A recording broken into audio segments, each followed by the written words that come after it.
Okay, welcome back. I've been a little bit busy with my life. Uh, let's open this up.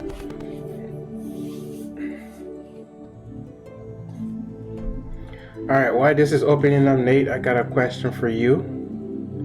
Have you ever experienced false imprisonment? This one. Have you ever experienced false imprisonment? Oh shoot, I didn't turn this on yet.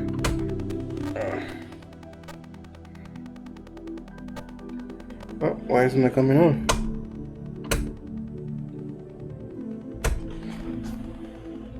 Okay, let's see what's going on here.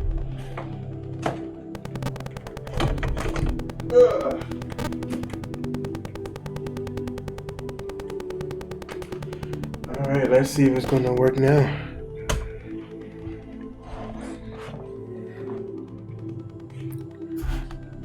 Anyway, like I was saying, have you ever experienced false imprisonment? We're gonna leave that for now. We'll return back to that in a little while. Not today, but in a while.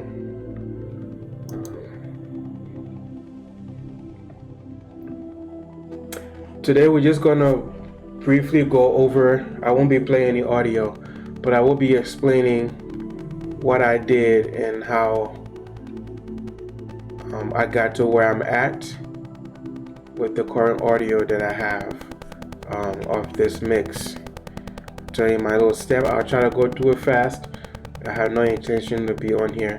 I may not be on here for a while anyways, because there's no value being on here until I'll just continue to improve on my mixing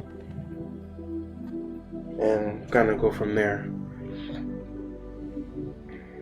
Okay, this would take its time. Okay.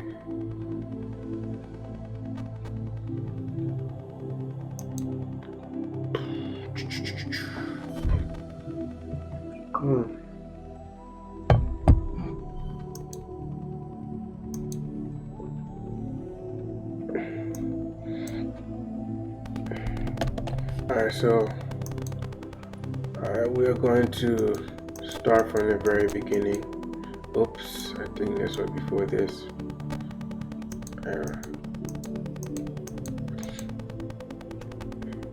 So whenever I'm mixing, I always start with my low ends because that's just how just how I start. So I usually start EQing my low ends. So for the kick, let's zoom in here. Okay, so for the kick, I did a little bit of rolling off here. I like 31, something like that. I roll off the lower end, and I took out a lot of the 48 because I did not take that initially in the beginning. I did do that after I started to add on my mix bus, because I noticed that at 48 hertz I started to get more peak in that area, so I did kind of cut that out so that it can reduce the peak in that area. What I was supposed to do is on the sides is probably increase that by a little bit so I can get a little bit of oomph of the kick on the side, but I did not do that at this time, as you can see. And I just boosted around 82, maybe just 1 dB, because that's where the kick primarily was dominating. So I kind of kept that at just 1 dB. As far as my attack was medium fast, kind of fast. I wanted to, as far as how it goes, I wanted the compressor to kick in quickly. Sometimes I know they say it takes away the dynamics. It's better to have like a slower attack, because on this side will be fast attack and on this side will be a slower attack. My release was pretty fast because I'm boosting. I don't want it to linger, and I wanted, for me, in my perspective, I thought it sounded tight to me, as far as in this area at the 168, I was boosting the bass, the 808, so I was cutting a little bit out to carve space out for the 808 to have room to do its thing. And I just boosted a little bit in the mid range just to bring out that mid frequency that was like, because if you look at the kick was like rolling off like just about right here. It was rolling off right up just about right here.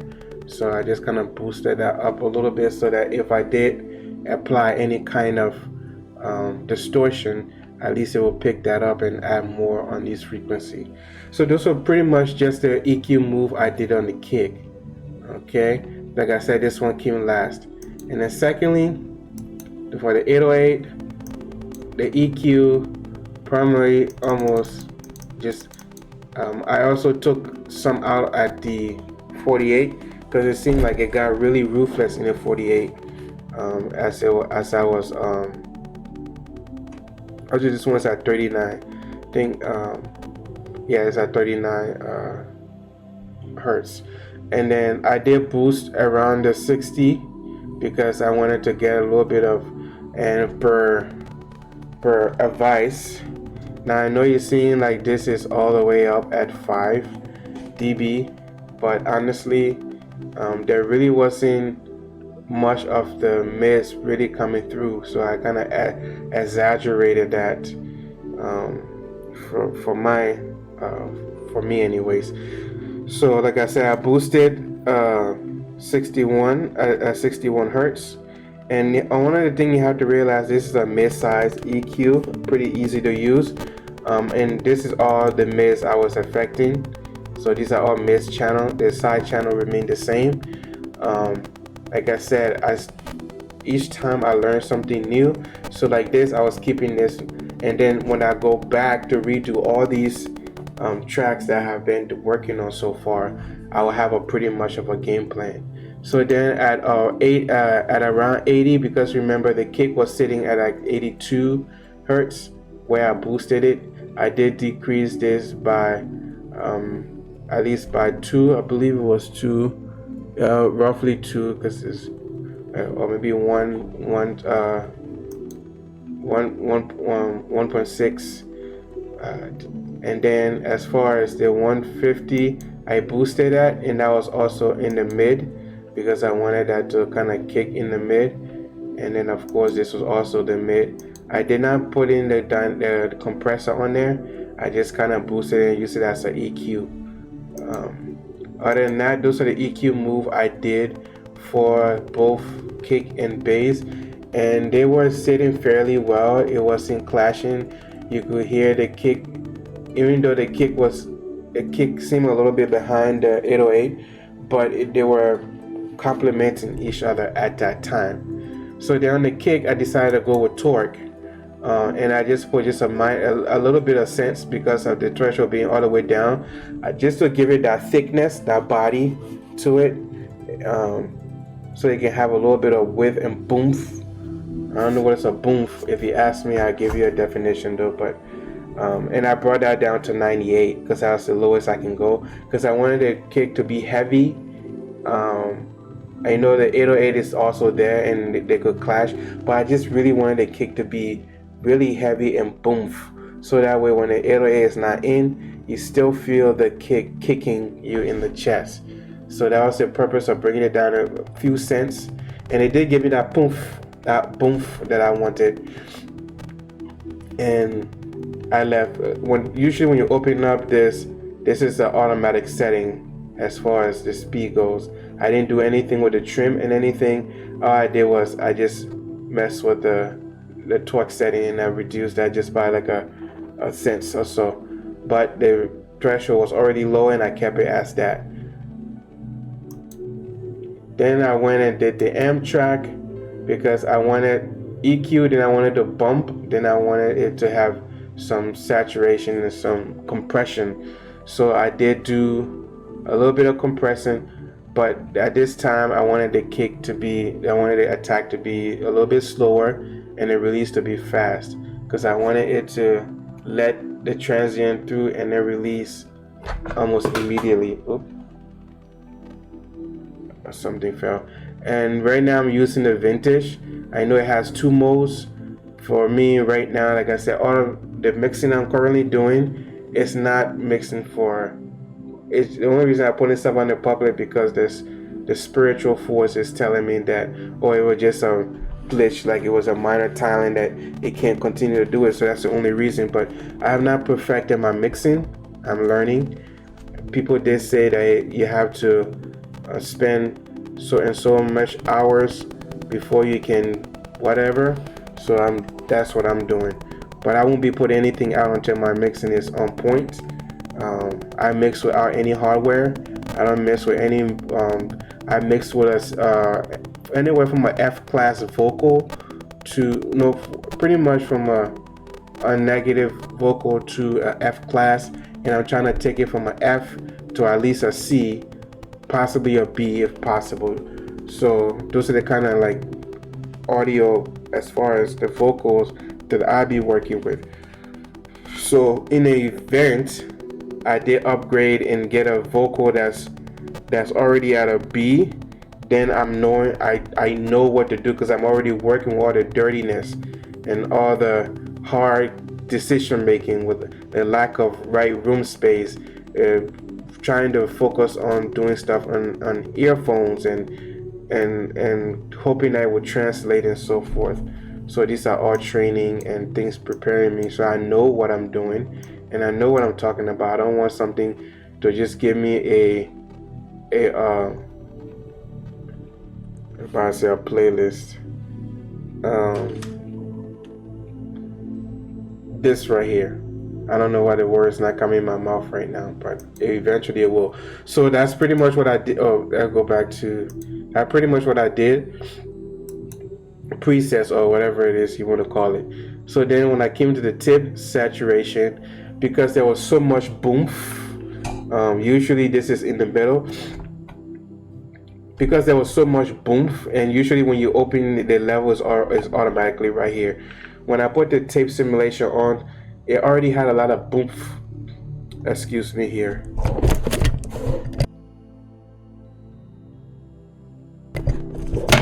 Oops. So like I was saying, there's a lot of boom. So I did turning it a little bit to the right, like coming this way. It's like pushing it towards the high frequency, and if you go the opposite, of course, is bringing it down to the lower frequency. So I did push it up in the high frequency a little bit to get the right kind of thickness, but a little bit of clarity from the kick. So the kick is not just dark heavy, but also light heavy, and this helped give me a little bit of saturation. So for the 808, I did go with torque. I did the same thing, but however, though, as I was trying to bring it down just by a cent, I ended up getting a lot of feedback. So I did move the threshold up a bit, and then when I moved it to where I felt like it had body to it, I started to bring the threshold down a little bit until I got that resistance. And I did put it up in the 200 because per advice as well again. And like I said, I only get like a hint of like what will work for me. Is because no one can really show me. People can only show you if you pay them. They deserve their time. You can't just do anything for free around here. But the reason why I can't just go and pay for someone to teach me, because what I know is public knowledge. And I don't want someone like, oh, it's word of secrecy that this techniques that you're learning, you can only show this and that like other people, like a little sorority club. So that's one of the reasons why I don't want to be able to get training from these places, because what I know is public knowledge, and then I would take people away. If people can do it themselves, then when I need to pay money for those kind of things.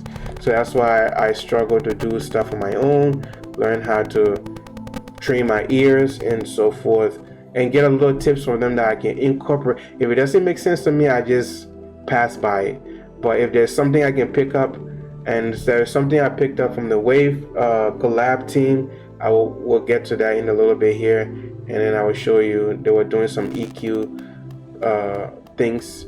We'll get to that here shortly. So however, that's what I did. I brought it down to 200 because according to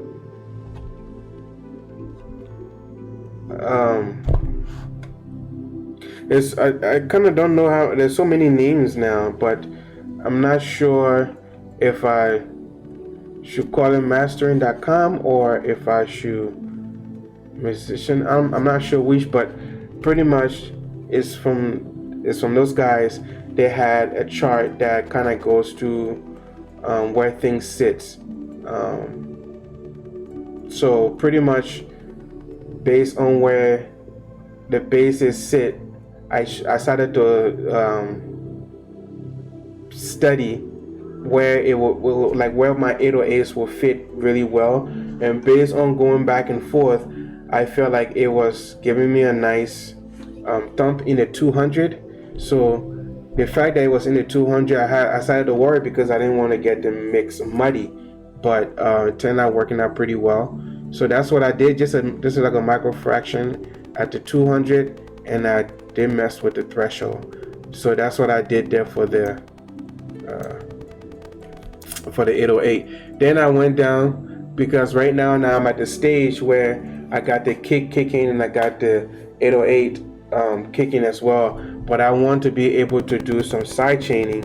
I wish I had an EQ. I mean, Wave does have a nice EQ that they now have that has the side chain function, but for me, I wish they could just do it. For me, I wish this dynamic EQ could just have the side chain and the mid side processing would be great.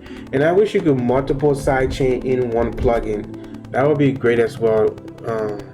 If you could side chain different frequency with different things, like if I wanted to side chain, I just said this is the for the 808. If I wanted to side chain this specific frequency just for the kick, and then if I want to do another side chain somewhere in the area for the same kick without having to be a feedback routing, like it goes well with me for other instruments, because if I was to work on a specific instrument, I might want the vocal to affect a specific group of instrument, and then the other one can be anyways, but that's wishful thinking. So we're at the stage and I wanted to get a little bit of side chain action going on. Now, usually when you open this, there's no A and B here. I would have A and B it, but what I did here was the threshold was up a little bit more than this, and the reason why I decided to drop the threshold to the point where like it was really taking out some good dBs out of the 808 was simply because I really wanted a kick to hit in the chest, but at the same time, one thing I should have done was raise back the 808 up a little bit. But it's ended up, for me anyway, at the stage and level that I'm at, it ended up working pretty nicely for me. So I lowered this threshold down to 24.2, and the ratio I kept the same at 1 to 2. The output gain is where it was at, so I left that at that. The reason why I put the attack fast, because I wanted it to kick in fast and I wanted to release fast, so like the rumble of the 808 can still rumble right after the kick initially hit you, then the thing pick up right away, so that the bass doesn't seem like it's having like one of those like one effect, but rather like boom, and then like boom, the woofing. It's like the kick and the woofing going behind it, so you're not getting the 808 thump when the kick is kicking. You're only getting the woom from the 808, and then the kick is the one that's giving you the kick. That was my goal. That's what I was trying to achieve in the first place. So that was what I did on the side chain. As you can see, the side chain filter, I did decrease it at so for number 2 at the 80 where the kick is really kicking, I kind of decrease it there, and then also at the 10 I did decrease a little bit there because I started to hear a little bit of the 808 out of control.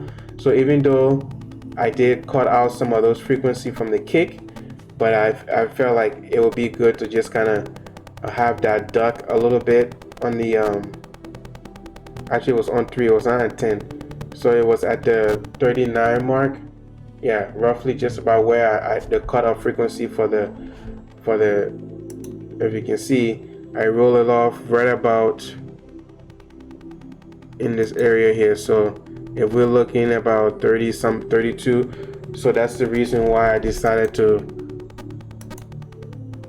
we gotta go all the way back again. That's why I decided to roll it off at 39. I mean, trying to just stick a little bit so the kick can also have some bass to it as well, because I have the sub generating frequency in the lower area, the vibrating speaker effect. So that's what I did there. Then this is a trick that I got from the Wave team out of the other tricks that they have, because right now I don't really consider myself to be really mixing yet, because I'm just trying to get idea of mixing. So what I'm doing is, it's like I'm studying in a way of how I will approach a mix every time.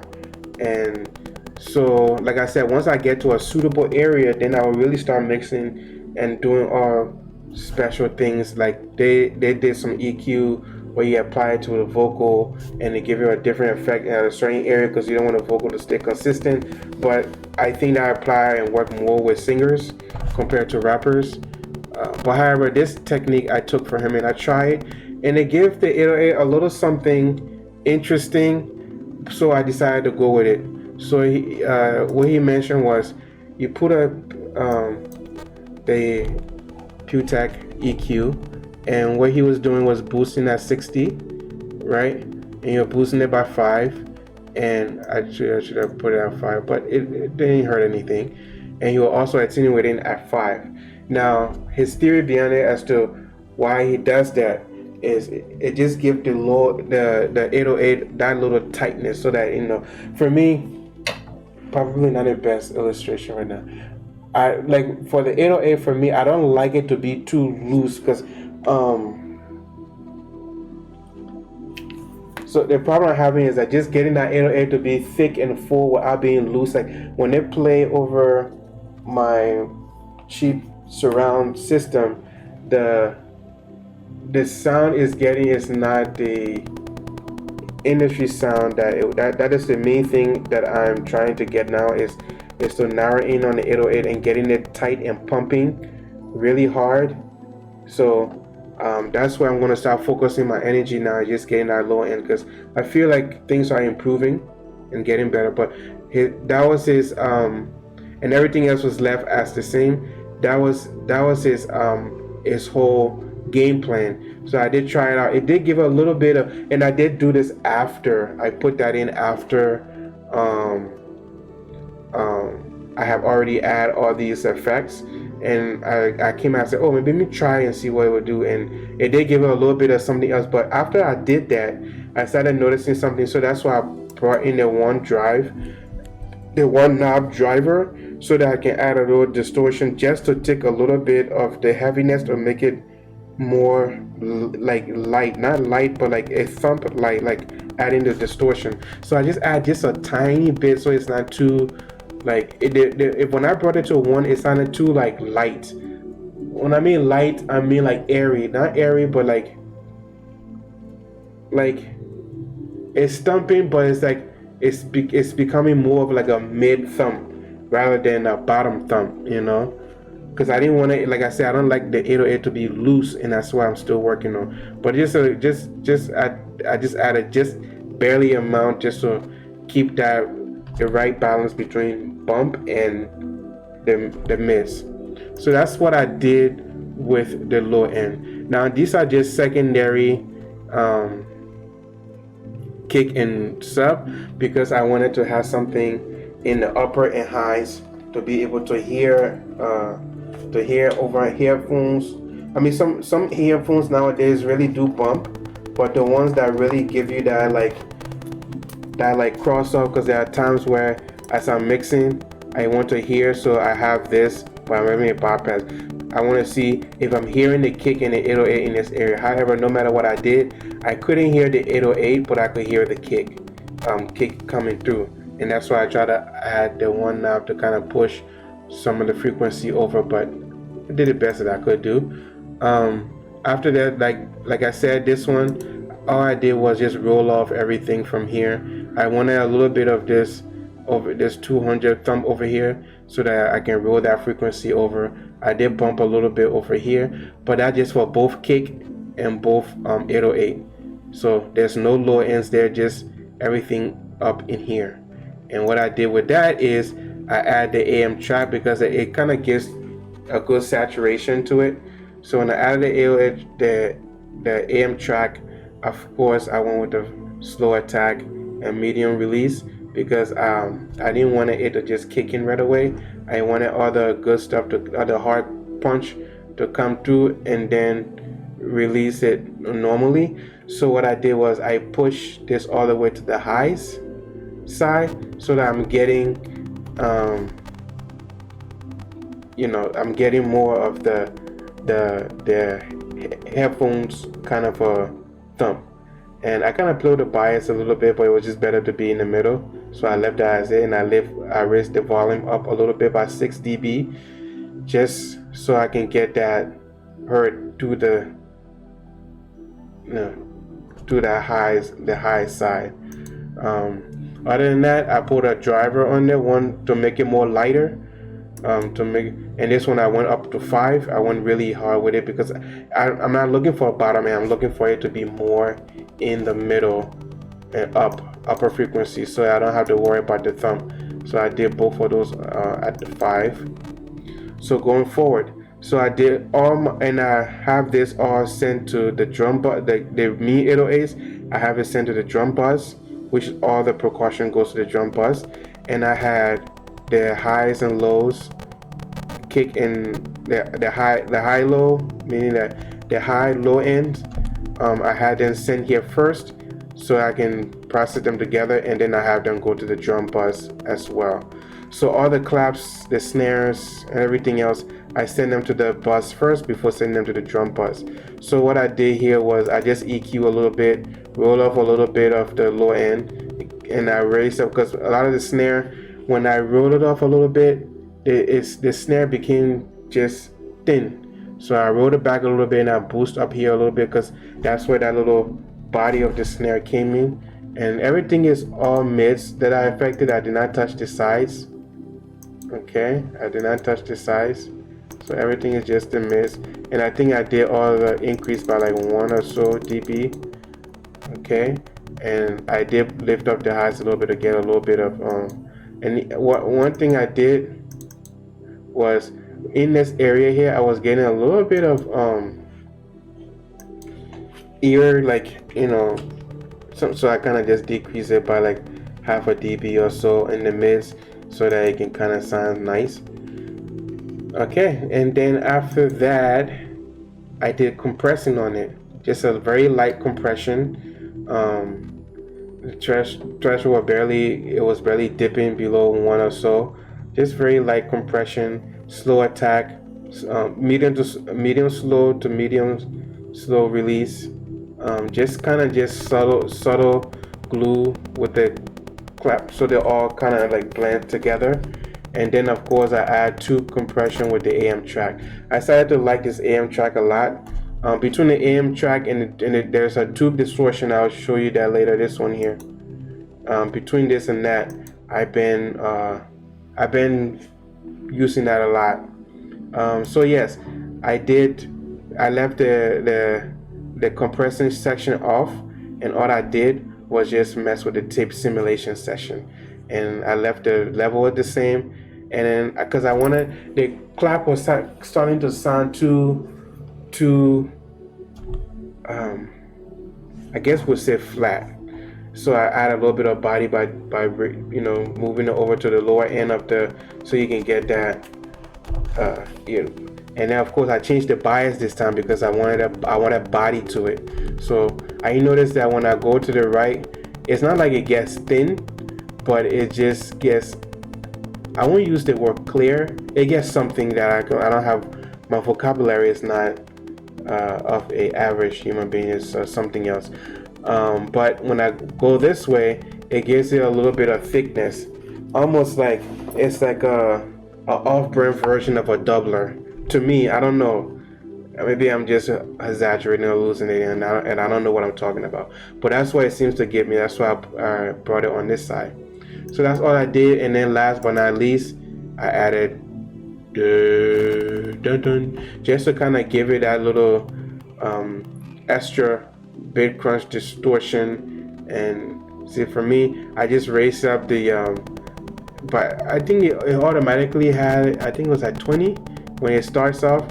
I think I just raised it up like 1 or 2, and then of course I increased the bit crush, and then I didn't really mess with anything much. I just really wanted something to resonate with the of course I increased the attack. I made it attack slower, and I left the decay as it is, and it kind of brought the snare together, all of them, the snare, the claps, the everything. It kind of brought them together.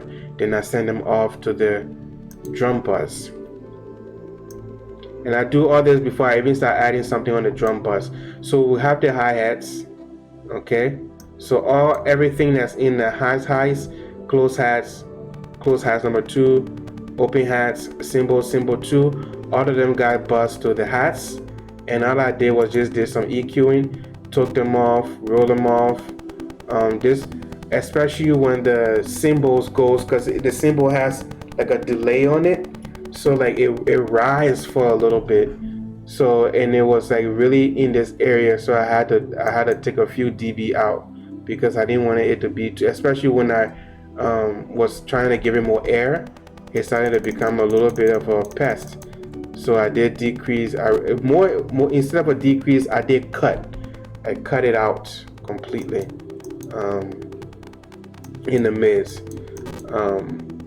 So with that being said, I did increase here because here what it was giving me was a sweet spot, and I wanted to emphasize on that, and I just got a little bit of air just to kind of give it a shh sound and give the hi-hats that you know.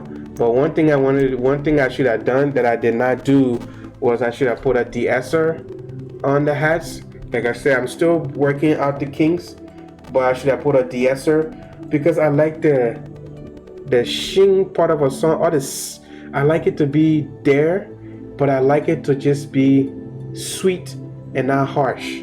And that's what I'm working on, how to make it sweet, not harsh. But I did not put any de-esser on that one, but it seemed to still work out pretty well. Okay, so then we went to the perks.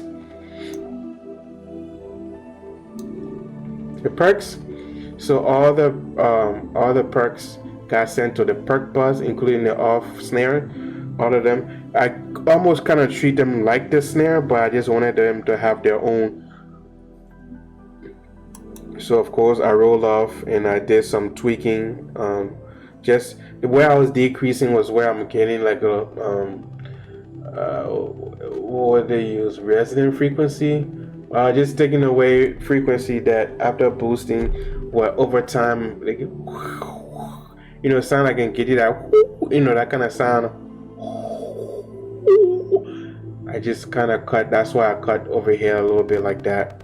But other than that, I boosted a little bit. I cut here so that I don't get a little. It ended up working out for me, for my ears, anyways. And then of course, I wanted to glue it together. I didn't want to do too much work on I didn't put any of the AM track on there because I didn't feel like it needed it because it was already pretty a good sample. So I didn't want to do too much to that. But I did do slight because I wanted all of them to be even. So I did bring the threshold down to a moderate amount to glue them together. But the attack and the release was not fast. Okay, so then I had toms. For the toms, I really didn't do much with the toms. I only just EQ what I didn't need it in there. And I noticed that with the toms, the reason why I didn't take too much of the low end out, because the more I rolled off, the more it was taking away the body, because the toms were more down here in this frequency. So like it was becoming frustrating for me because I wanted to create space here, but if I did that, then the toms would like completely disappear. It would be like a figment of your imagination because it would not have the body it's supposed to have. So instead of rolling everything up, I just rolled off a little bit, and just left the toms all by itself. But I could have probably did more, but that's all I did right there. And then now we come to the drum buzz. Because I did a lot of stuff to it individually, I didn't. I just decided, hey, it's time to glue them all together. And to glue them all together, that's when I got the FX EQ. Okay. When I first started with the saturation for the lower end, I couldn't really hear the saturation. To be quite honest, I tried listening. I was saying, hold on, am I, did I kept trying, but based on my hearing understanding, I went with the following. So let's turn this off so we can see the curve that being made. So the red one, of course, you can see it's the saturation. So in the mid, I just wanted it to be just a little bit, and then in the highs, I really wanted the two to kind of really brighten up the high ends, so that it's not too shingy, but it's just right. And the low end, I wanted it to kick right in the 80, the 60, 80 range. I really wanted to give a good pump to the kick in the 808. So when I went to the reverb, one thing I noticed that when I first did the reverb, I added a little too much reverb, and I started to realize I may just need a little bit. So that's how much of the reverb that I added. And this is really useful, as they say, because I don't have to mess with, I can just focus on buzzing instead of focusing on like creating aux channel. That's why I was able to do all these buzz, the submix buzz, instead of having to do all these auxiliary channel. I had limited auxiliary channel. Anyways, so then I did a delay. Delay was just slightly because I just wanted a faint hearing, which you won't really notice until you notice. But yeah, just very faint because I had it up high more, but it was like after a time when you hear it, like, oh, and I noticed it's too noticeable, it's too annoying. Modulation, it really helped well, especially I wanted the modulation kind of it dampened the shing in the highs for me, so it really helped me take away almost like a colorful de-esser in a way for me, anyways. So I didn't hear that shh, but I heard that ch. You get that nice ch instead of the shh. I don't know if I'm making sense yet, but and then the lo-fi, of course, I just wanted just small little touch because, to be quite frank, I couldn't hear the difference it was making. It's something I had to train my ear more, but because I couldn't really notice it, if I don't know what if I'm not noticing what I'm hearing, little is better. So I just put a little bit of lo-fi in there just to give it sweetness. That was my goal. All right. So then after that, I EQ'd to glue them together, and I felt like they were all a cohesive unit, and we can probably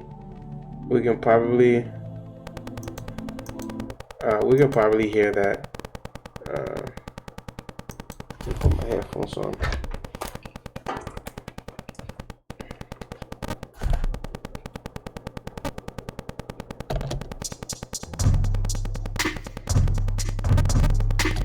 Okay, so it did not register to my. Let's go here.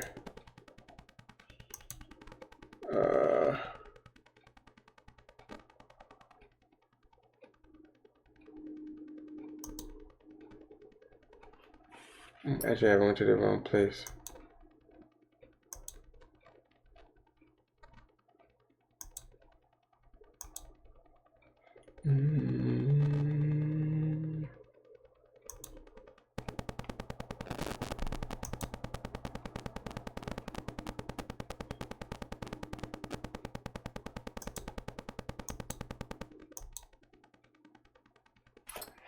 Okay.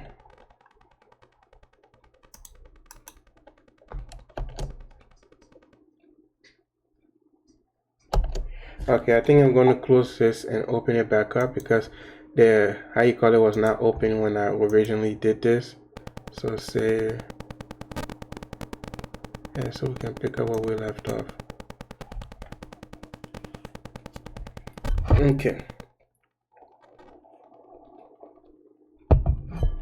So Nate, have you been falsely in prison? You keep wondering why I'm asking you this question, huh? You'll soon get to know.